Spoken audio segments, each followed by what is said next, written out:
Le Barça va devoir faire un mercato cruel, pas un mercato sentimental, pas un mercato où on garde les joueurs parce qu'ils ont un nom, un passé, ou une bonne saison, ou alors des bons souvenirs. Cette fois, il faut regarder froidement l'effectif. Qui est vraiment indispensable au Barça de Flick? Qui peut financer le mercato? Et surtout, qui doit partir, même si ça fait mal? Parce qu'on se connaît entre supporters du Barça, les joueurs de la Masia, on les aime, on ne veut pas les vendre, mais parfois c'est nécessaire. Et dans cette vidéo, je vais peut-être choquer certains supporters, parce que oui, pour moi, Eric Garcia est invendable, et Araujo doit dégager à tout prix. Rafinha peut être vendu, Olmo aussi, et Baldé même. Malgré son potentiel, il n'est pas intouchable. Aujourd'hui, je fais une tier list, pas de popularité, je fais une tier list de survie sportive et financière. Salut les gars, c'est Lucas Footlab. On se retrouve aujourd'hui pour une nouvelle vidéo. On va parler du Barça. On va se faire une petite tier list des départs. Alors comme je viens de le dire, c'est une tier list qui est avant tout basée sur les besoins de l'effectif, les problèmes financiers et ceux qui peuvent partir et rapporter de l'argent sur lequel après on va pouvoir réinvestir. Et surtout une tier list des gens qui sont là pour bâtir un avenir. Je suppose que vous connaissez tous le principe, mais on va le refaire vite fait.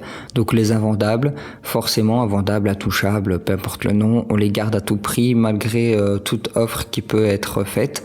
On garde, ça c'est les joueurs qu'on veut conserver, mais qui sont pas forcément sacrés. Les prêts, moi j'ai mis aussi, c'est une catégorie qu'on voit pas souvent mais que je trouve importante, c'est soit de prêt ou soit de vente avec clause de rachat. Là, c'est plutôt les joueurs que je veux pas perdre définitivement, mais qui n'ont pas encore le niveau de l'équipe première. Vente si grosse offre, là c'est des joueurs, même s'ils sont importants, qui peuvent générer de l'argent et qui par exemple deviennent vieux ou alors où il faut penser tout doucement à voir la suite. Et vente, ce sont les joueurs où un départ serait logique pour dégager de l'argent, etc. Et enfin, j'ai créé une catégorie un peu bizarre, j'ai mis ça dégage à n'importe quel prix. Pourquoi? Parce que j'en peux plus de les voir dans mon club. Voilà. Enfin, c'est pas mon club, mais c'est pas le club que je possède, mais j'en ai marre de les voir, je n'en peux plus, donc ça dégage. Commençons par la catégorie des intouchables. J'ai décidé d'y mettre Lamine Yamal, forcément, joueur extraordinaire pour l'avenir, il a encore un long contrat, il faut absolument le garder. Ensuite, j'ai placé Pau Cubarsí, jeune défenseur, il incarne l'avenir, il vient de la Masia, je sais qu'il a des défauts, certains en ont marre, mais je pense que si on recrute un excellent défenseur central à mettre à côté de lui, il retrouvera un niveau excellent et il nous montrera qu'on a bien fait de croire en lui. Ensuite, j'ai mis Pedri. Forcément, Pedri, un des meilleurs milieux du monde, ex-aequo avec Vitinha à mon avis. Je pense qu'il faut absolument le garder et construire sur lui, quoi qu'il arrive. Une vente serait vraiment une grosse perte pour nous. Ensuite, j'ai mis Gavi. Là, ça divise un peu, mais pour moi, un Gavi en pleine forme, même s'il est sujet aux blessures, je sais, mais un Gavi en pleine forme, c'est extrêmement important pour le Barça.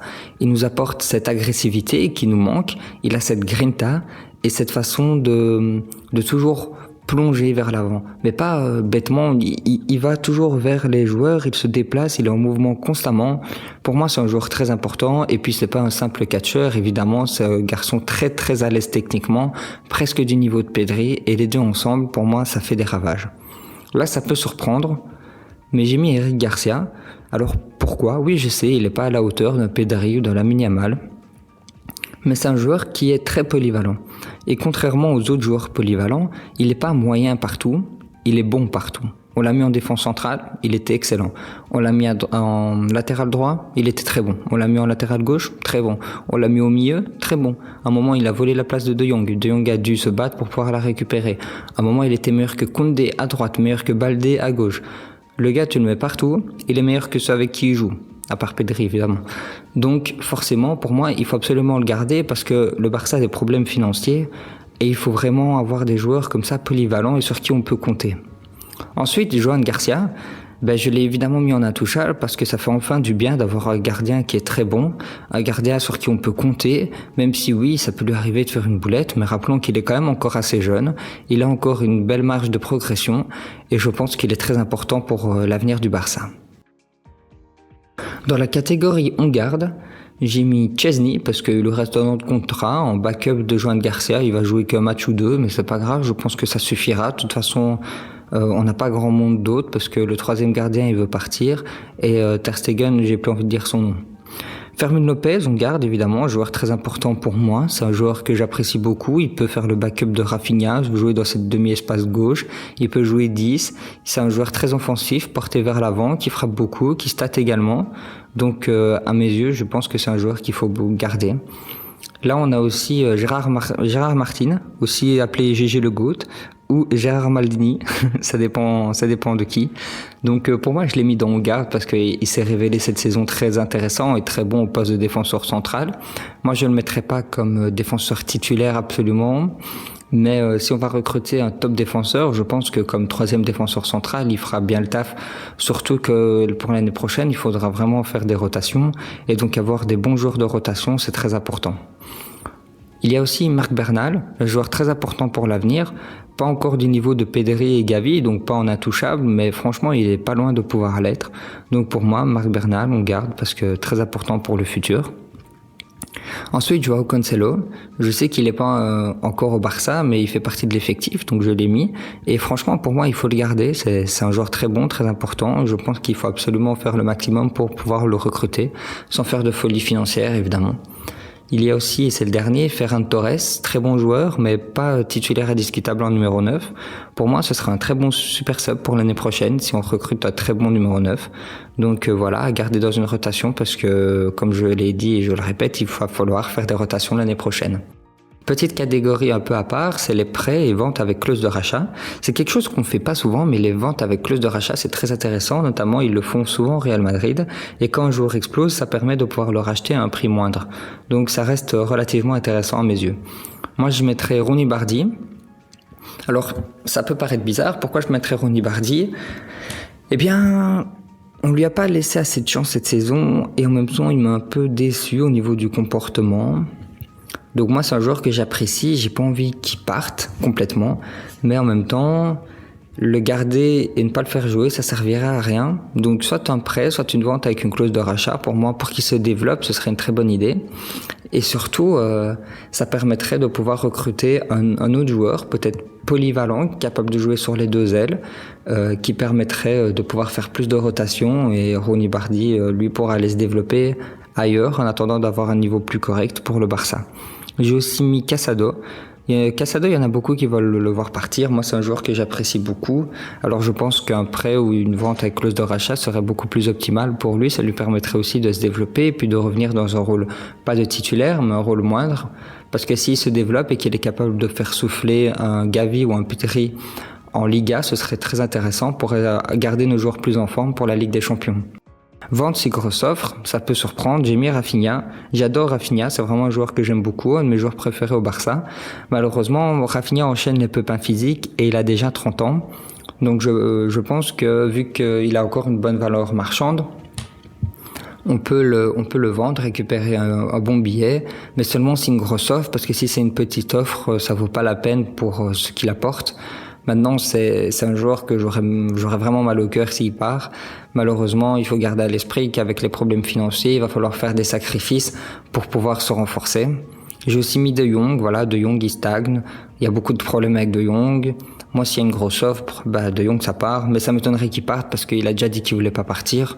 Ça m'étonnerait, mais bon, je pense que dans nos milieux, si on a Pedri, Gavi, Bernal, Eric Garcia également qui peut jouer à ce poste-là. Je pense que De Jong il peut facilement finir par passer derrière tout le monde quand tous sont au top.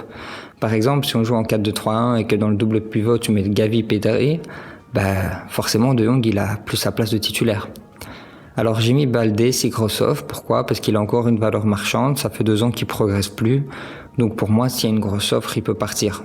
Maintenant, s'il ne part pas, j'ai pensé à l'envoyer en prêt. Mais en fait, ce serait une mauvaise idée. Il est déjà titulaire. Ce serait bizarre qu'il parte en prêt. Donc, je pense que soit on le garde et il sera une doublure, ou qu'il devra se battre pour pouvoir être titulaire, et ça le forcera peut-être à progresser, ou alors c'est vente avec grosse offre. Pareil pour Koundé. Koundé fait une saison catastrophique, donc soit s'il y a une grosse offre, il peut partir, ou alors on le garde évidemment dans une rotation. Pourquoi une rotation ? Parce qu'en latéral droit, j'aimerais recruter quelqu'un de bien plus cohérent à l'équipe, et Koundé, lui, pourra toujours servir de backup en latéral droit, ou alors en défense centrale. Parce que si on trouve un bon latéral droit, et que Koundé peut servir à faire souffler Koubarsi, ce serait bien parce que si Koubarsi souffle un peu, il aura peut-être moins d'erreurs. Notamment, vous voyez la faute qu'il fait contre le Real Madrid où il prend l'Atlético Madrid où il prend rouge.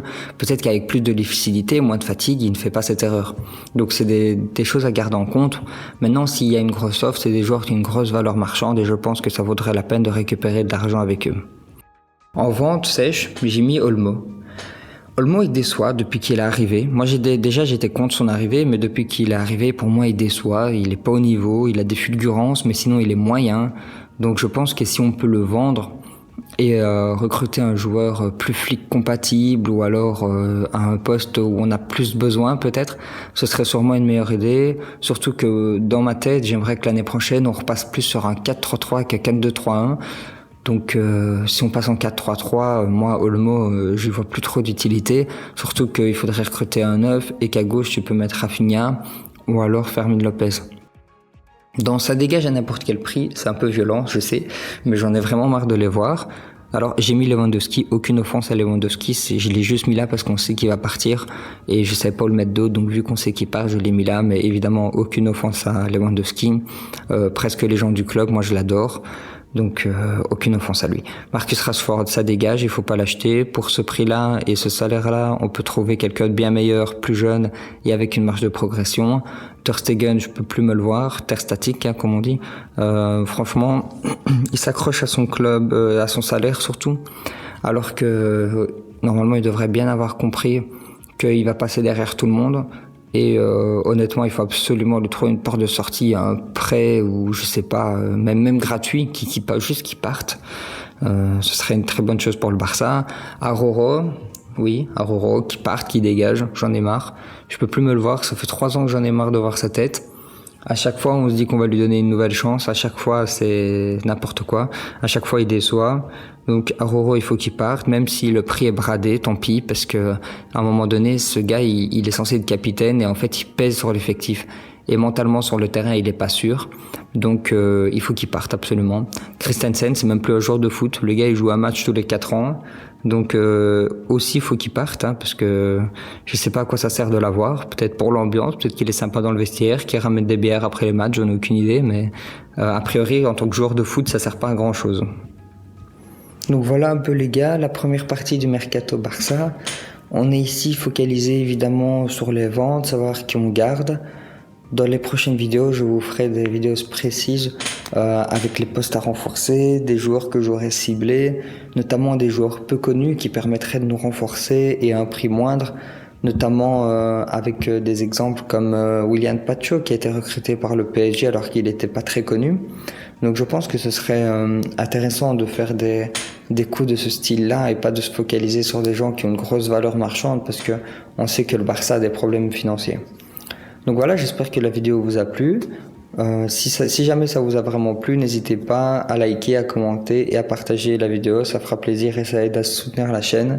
Et moi, je vous dis à très vite pour une prochaine vidéo. Bye bye.